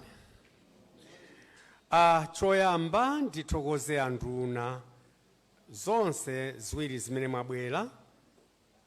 Ine dzina langa ndine Charles Chatapiri kuchokera ku Power Aids Control Service Organization and Community Radio Station. Ndimafuna ndithokoze anduna boma poganizira kuti akhoza kuyika free secondary school. Ine ndine mmodzi amene naphunzira movutika kwambiri, but here I am now. Ndimafuna so ndipemphe kuti achinyamata ambiri mutawapatsa ndalama zoti akhoza kumaphunzira maluso osiyana-siyana. Ine ndine mmodzi amene ndinapindula kuchokera ku National AIDS Commission amene ndinayamba bungwe langa mchaka cha 2001 ndipo ndinakhazikitsa amamva community radio station pakiso community radio station naline zipangizo zodzipangira ndekha ngakhale sindiona. Ndili ndichikhulupirira kuti achinyamata awa ataphunzira luso lopanga ma radio station machine paoka akhoza kupindula kwambiri. Andi maiko ena akhoza kutengerako chitsanzo kubwera kuno ku Malawi. Chomalizira kuma school ngati kuma resource centers disability paja kuli a special needs kumene kuja kukusowa zipangizo zambiri monga imbosa komanso ngati masleti tingoti zida zogwiritsira ntchito aifeyo a blind komanso ndi anthu ena kumene kuja mutaganizirako bwana zikhoza kukhala bwino zikomo kwambiri bwana wanga. Minister ayambe zina nizina zimene manena eni tibweraso pamoja zoma kwambiri bwana minister.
Youth Innovation Fund.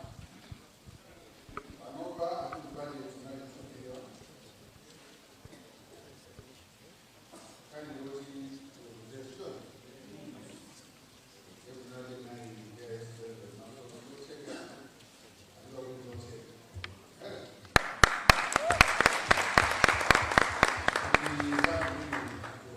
itu ere kumapotero kufunika watu maganizidwe abwino ere ikhale strategic not ini jimani jake ndani namuja bakali nditu maganizidwe abwino kuti project mukamapanga proposal ikhale kuti isintha Malawi ere mkhala pansi nditu bwino kuti what is that I can do ere that will be acceptable komanso nthawi zambiri ukamapanga proposal umayenera kuzifunsa wekha kuti kodi proposal ndikupanga iyi itakhala kuti abwera kwa ine ere ineyo ndine minister wa finance ere ndingakhalire mafunso anji mafunso kwayankhiratu ere don't just ask you know mina ngizosatheka and you know it so ndakumva ni ndithu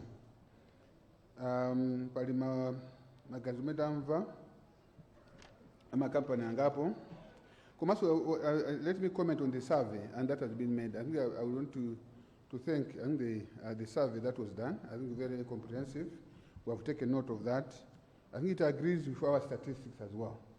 We want to really appreciate that. What is key is that we have the high population of the youth, am I right? We have high unemployment and underemployment, that is so clear. And also that 85% of the population or the youth are in low quality and informal. That's what it says here. On education, 72% are women, and then 70% are young men that are able to read and write, or that have taken note of that. There was a request to increase on grants and startup capital, and also increase the youth fund, which I've already commented on. That one is noted, and we'll take it from there. There was a question from Council Kamlaga about digital innovation. I want to agree with you that indeed there's the informality in terms of funding, particularly in music, Kosoma, and that you have no ability to trace. I was talking to Tigre. I think Tigre is in Nigeria as we speak now. Okay, I was speaking when he was there, and I managed to talk to one of the famous musicians who was telling us how he's making money out of the music and how he's able to trace even his royalties and all that. I'm sure you know the musician I'm talking about, because I'm told he's arranging that he should come here. So I want to agree with you that indeed there must be a way, there must be a platform or a system that should be put in place, because other musicians or innovators are being taken advantage of, and that need to be able. So we need to maybe agree, discuss how that can be done, so that we are gonna. There's also issue about cushioning on forex. On this one, I would say that I think to me it's a temporary issue, and I still believe that it will be addressed. I am 100% that it will be addressed, and we'll put in place measures to make sure that we have enough forex in the market. Because when you have forex in the bank, you don't need the intervention of the Reserve Bank. Neither would you need the intervention from the Minister of Finance when you have enough. I've talked about in the 2020 when you had enough forex. This was not an issue. Going forward, we'll be able to address this as quick as possible. What I would kindly request is support. Some of you are working in institutions that are doing exports. They're exporting, but the proceeds are not coming. They're exporting because we depend on, when we're saying for us to generate forex, it means the proceeds that we're exporting, they need to come. You get it? So with the MRA of the Reserve Bank of Malawi and the Ministry of Industry and Trade, we are tracing each and everybody who has exported, which of the proceeds come. You get it? We'll make sure that everybody, because normally for you to export, you have what you call CD1 forms, which you fill, whether it's tea, whether it is soya, whether it's tobacco and everything else.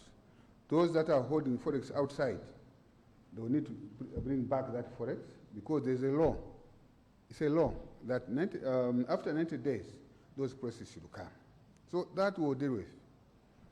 And our president also wants to make sure that we cut on the importation of luxury or high-value items. And, that we're also doing. And also travel, I'm sure, since our president became our head of state, he has only traveled once, I think if I'm not mistaken, only once. And I'm sure you know what it was before. You see, serious cutting there that we are saving there. You get it? And also we are cutting on travel by ministers, 3 trips only. Okay, 3 trips. Not only ministers, even senior officials.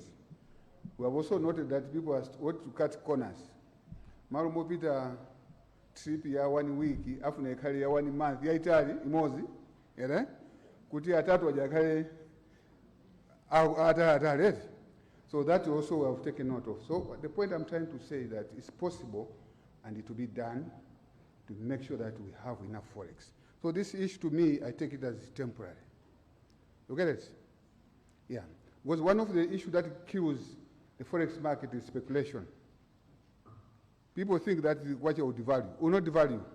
If people are keeping forex, that forex is like maize. I've said it before. It's like maize. If you are keeping forex and you think you make money, you lose that money.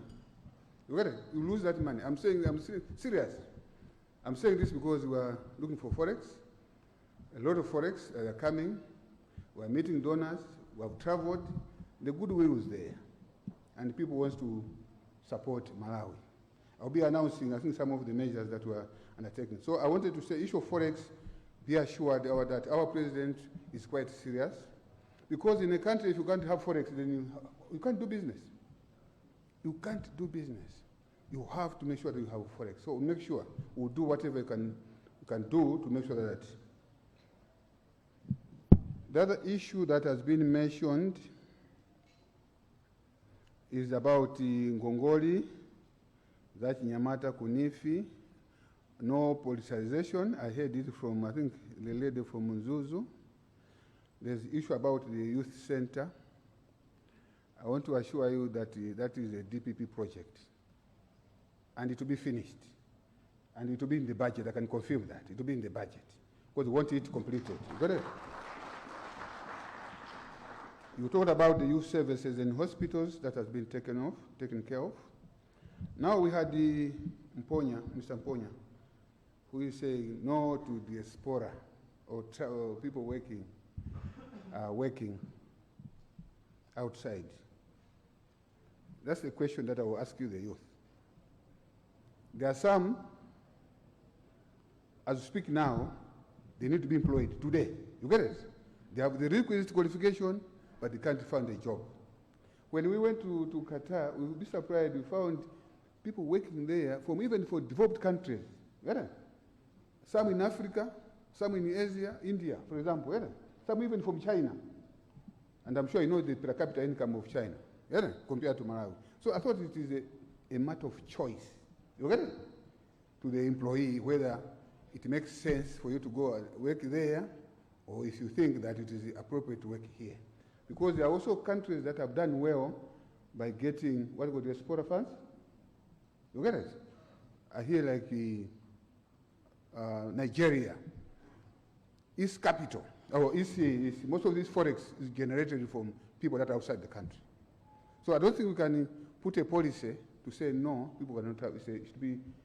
It's just an opportunity that people can utilize if they want to. And that's what I would want to say. But opportunities are there. But also I would want to say that from our understanding from what we saw there, I think most of maybe how we have managed these people going out, I think it has been distorted, like what we told in Qatar. I think most of his problems are created by agents. Most of them they want government to government. It's safer that way for them than to use the agents, which I think maybe the relevant minister, the minister is here. I'm sure we'll look into that, but the opportunities are there. It depends on the youth to decide whether they want to work here or whatever. But other countries, what we saw there, people are taking advantage of that. I've heard about tax incentives. That is noted. And also there's Margaret Adin from Mangochi. that we need to increase the 100 million. I just wanted to give you a picture. For 229 constituencies, if you are to add the 100 million for the youth, and that one is it Ngongoli, and then there's a 50 million for sports. 150 million for 229 constituencies. We're calculating is 57 billion. You get it? And that is just a start, because it was not there in the first place. You get it? But it pleases our president to ensure that we have that amount. You get it? So what I was saying is, this is a starting point. Going forward, obviously we'll look into that, depending also how it performs. Let me tell you, in fact, the issue of CDF, I know it has created a lot of anxiety, people fighting for CDF. By the way, this money we are getting from a donor. And this donor is using taxpayers from his country. He wants that money to be accounted for. I still repeat, it's not money to share. It is money to be accounted for. I think the president has said that our ministry and that of Ministry of Justice, we need to come up with guidelines. I'm sure I will be involving you, how that will be used. But I want you to come with an open mind. Don't come with a yeah, I hope you understand what I'm saying. It is for development.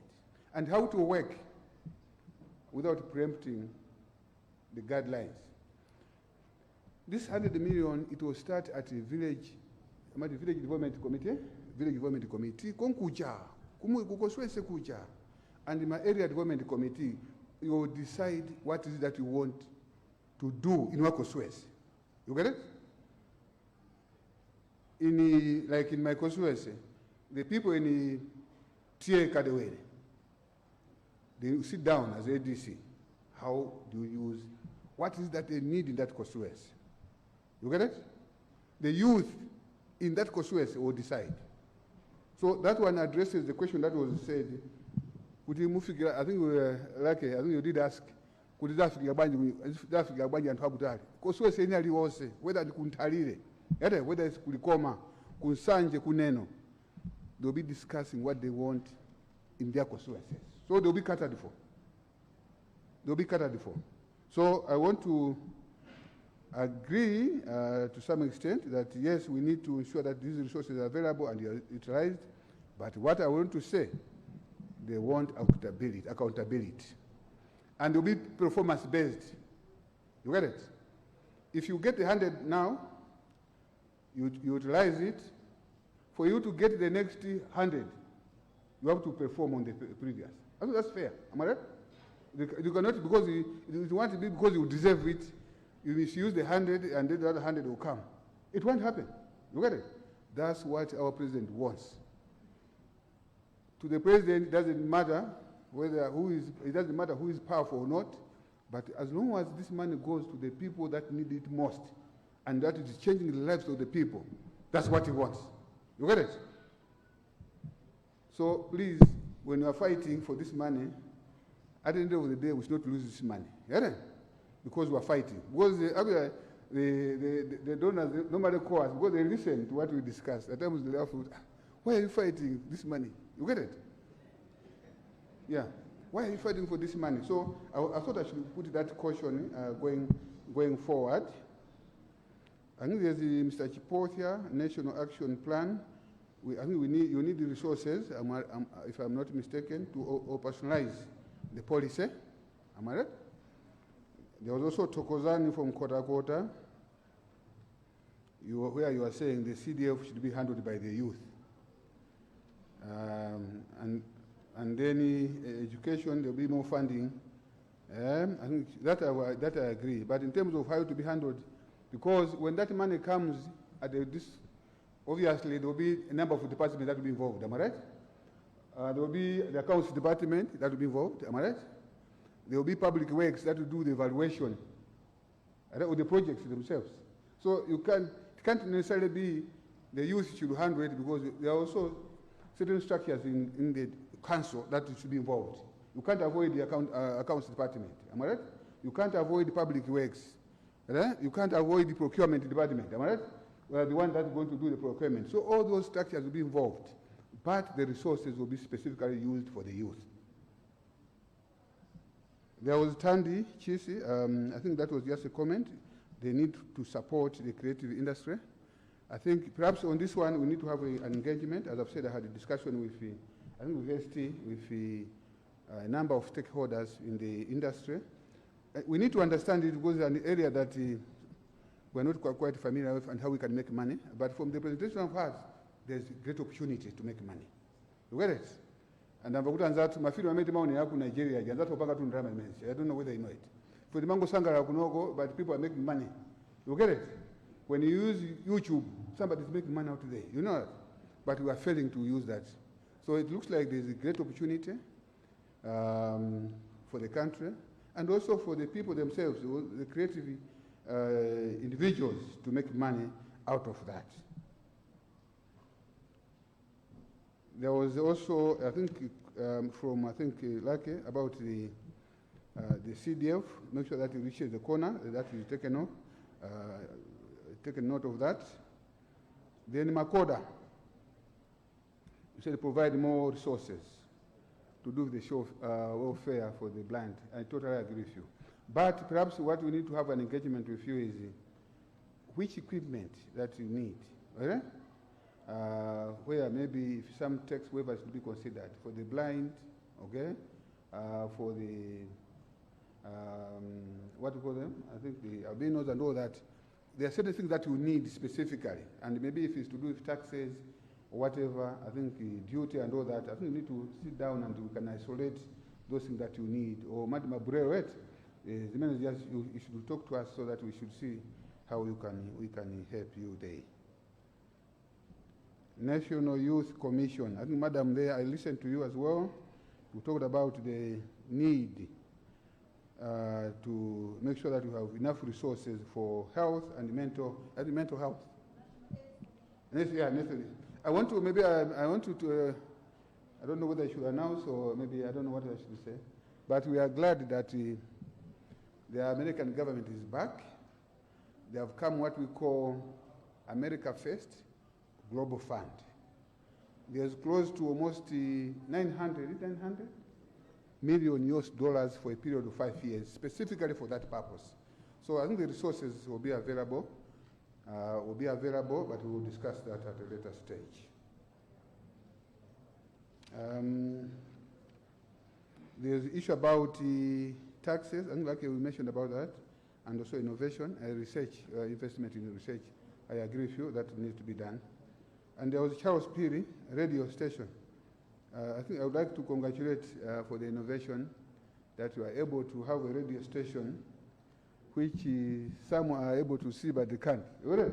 But we have done that. I think that's the kind of support that we need. We'll make sure that we will support people like you so that you advance in your... you also talked about free education. Our president is determined to do that. And then the issue of resources to resource centers. So that's what I can afford to answer. Of course, I cannot answer each and everything, but I've taken note. And I'm sure the team that you are seeing here, we are taking notes on that. Whether it's education, we have people from education, from labor, also people from labor doing that. That's what I can say. As I've said, we can't answer each and every question. Send it to us. I'm sure, Mr. Moderator, I have other stakeholders as well that are coming. I'm sure they must be waiting. Yeah. Issue about, I'm sure some of us, the youth, are in the university. I want you to help us. Well, I think that some people have talked about it. At times, those that are well-to-do, they're able also to enjoy some of these incentives that we give to where the poor are supposed to benefit. I'll give an example. I'm told over 50% of the youth that go to university are well-to-do. Are well-to-do because they come from private secondary schools. You have those that are coming from St. Andrews, Karibu Academy, Kamuzu Academy, where they are even paying 7 million per term. You get it? The same people, when they go to university, they are subsidized. They pay 350,000. You get it? Together with this poor young boy and girl who is coming from a poor family. And to make it worse, he also benefited from higher education loan. You get it?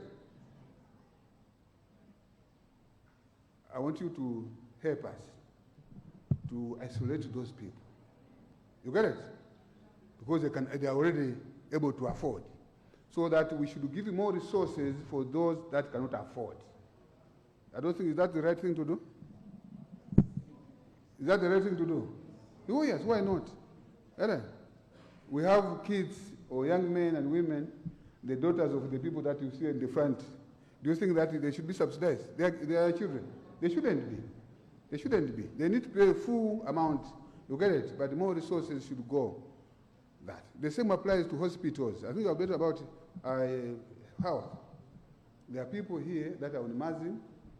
They can afford to go to Seventh Adventist. They can afford to go to Maiwatu. And some can even fly outside when they're sick. But what do? We queue together at the Gamusendo Hospital. We queue with them at, we're not saying they should not go, but when they go there, they have to pay, you get it, because they have the capacity. But we should not sideline the poor man and woman coming from the village whose only expectation is that government will assist. The issue is, what do we do? I'm only posing this question for debate. I'm not saying we have made any decision, but to me, that's the right thing to do. Once we do that, I can assure you we'll be able to use our resources productively and make sure that the poor people in the village are also taken care of. Thank you very much.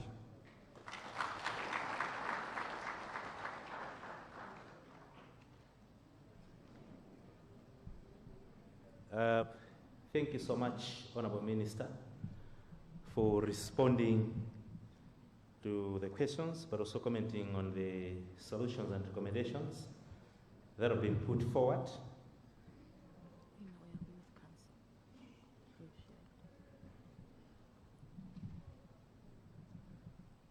Yes, thank you so much for responding to the questions and also for commenting on the various comments and recommendations that have been made by the young people present in this room this afternoon.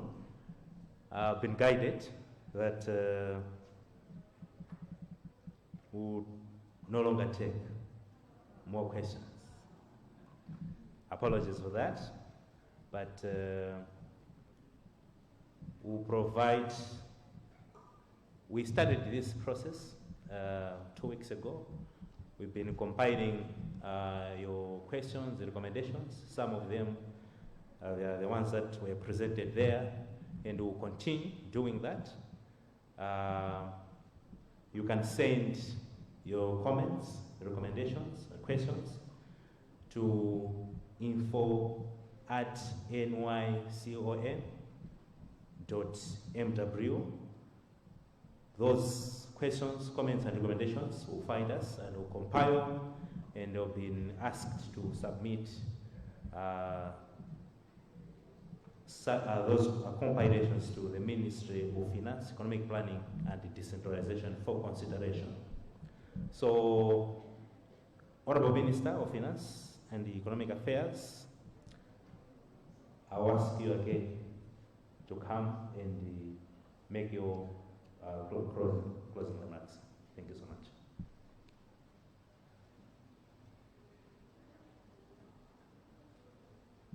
much. Thank you very much. First, let me thank the organizers for this forum. I take it that this forum was quite productive. There's a lot that we have taken from the discussion, the input that you have. As I've said, we have a team that is taking the notes. But that's not the end of, we want to make sure that we get as much information, because we want to close the discussion preferably by end of January. Then we need to have at least a tentative budget, and where possible, we'll be inviting you to get clarification on specific issues. That's what's going to happen, because the budget is going to be read on the 17th of February, so we have very limited time to do the budget. So we have taken note of your comments, and we will try as much as possible to address your concerns. As I've said, not all can be covered in one budget. Given the challenges that I've mentioned, we have a lot of challenges. But I would want to comfort you that you have a government, you have a president that knows the problems that you are going through. You have a president that knows the challenges that the economy is going through, and also what the youth are going through. And I want to encourage you to go look at our manifesto, because some of the issues that I was talking about here, you are not guessing it. It's something that has been put on paper. We have a manifesto, which is also talking to the youth. I would want to encourage you to look at the manifesto, and because we want those things to be addressed, and to make sure that we address them. What I'm kindly requesting are two things. Support our president. Support our government. Because without your support, it won't work. And I also want to advise you also, don't be used by us. I hope you understand what I'm talking about. Yeah, some are used to get 5,000, maybe even 5,000, and yet you end up losing your reputation, in some cases going to jail just because you are fighting for 5,000 kwacha. The decision that we make today, the action that we take, that we are making today, can create a lifelong challenge for you. This is the time to make the decision that you want. I've given you a number of courts there. Where there's a will, there's a way. If you want to go by the bandwagon because people want to enjoy, at times life is not like that. Life is for those that are working hard. The future is for those that know what they want, and they'll stick to what they want. I remember when I was at Reserve Bank, Governor Perekamoy used to say, the sky is the limit. You get it? But it's up to you to decide that your sky should remain here. You get it? Or it should be the blue color that you see up there. The decision is yours. You have a living examples, I've said, people that have come from very humble families, but they have done well because they knew what they wanted. You don't go by the bandwagon because people are doing it, and then you should do it. Do what you know better, and you deliver what you do better. The youth are not leaders of tomorrow. You are the leaders today. You get it? You are the leaders today. As well as myself, as a youth as well, my future is today. Am I right? Yeah, so thank you very much. I'm sure we'll engage more in the leadership. I think we have the contacts. Let's meet also to get clarification. I'm sure we have the Director of Budget here. We have the Commissioner General and his team. The Director of Revenue is here. Minister of Labor is here. There are a number of issues that we need to clarify or to get confirmation from you. Otherwise, thank you very much. Looking forward to meeting you again in the short to medium term. Thank you very much.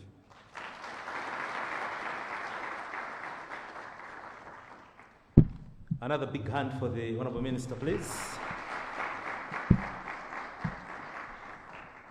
Tukuthokozeni Honorable Minister, mwatilemekeza ife ngati achinyamata tsiku la lero pokhala nafe ndikumva madandaulo athu komanso zomwe tikupanga komanso zomwe tikufuna mutapanga ngati boma mutatipangira. Sitikuchitenga chinthu chapafupi kwambiri. ndi chinthu chapamwamba cha mtengo wapatali. Mukatithokozerenso kwa president chifukwa ino ndi nduna ya president. Mukatithokozere tikumva zimene akuyankhula komanso akuchita ayikadi achinyamata patsogolo. Pamenepa ndiye pamapeto pa msonkhano umenewu mmene nenera muja tikhale ndi email imene mukhoza kutilembera ife ngati National Youth Council of Malawi.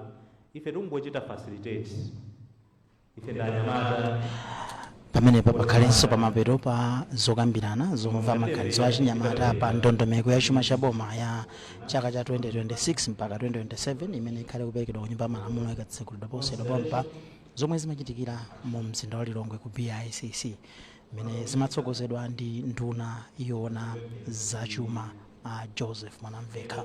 Sanaloka analinso ndi anduna ona za ntchito amenewa ndi